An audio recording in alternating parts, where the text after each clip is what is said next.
À Guilher, à côté de Brest, ce pharmacien vient de recevoir un stock de comprimés d'iodure de potassium. Des pastilles que les habitants pourraient être amenés à prendre en cas d'accident entraînant des rejets radioactifs dans l'environnement. Ça vient saturer la thyroïde pour éviter que cette thyroïde soit polluée par des radiations et dérègle la glande thyroïde. Et si jamais il y avait un accident nucléaire dans la région. Ce dispositif s'adresse aux populations vivant à proximité des bases navales de Brest et de l'île Longue à Crozon, des sites qui hébergent des sous-marins à propulsion nucléaire.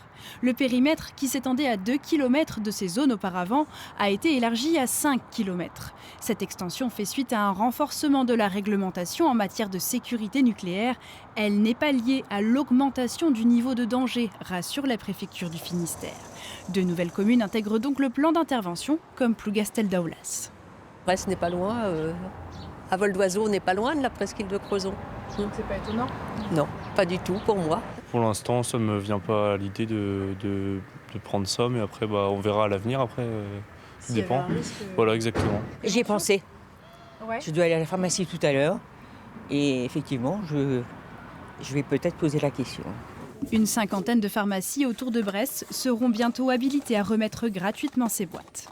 Pas besoin de justificatif. Nos confrères, nos consoeurs n'ont pas non plus besoin de faire une traçabilité des personnes, nom, prénom, etc. Les comprimés sont délivrés de façon anonyme à la population. Et les autorités ont voulu que ce soit le plus simple possible pour que les gens puissent adhérer le plus largement à la prise de ces comprimés à stocker chez eux. Évidemment, il ne faudra prendre ces comprimés d'iode qu'en cas d'accident nucléaire et en suivant les consignes de la préfecture.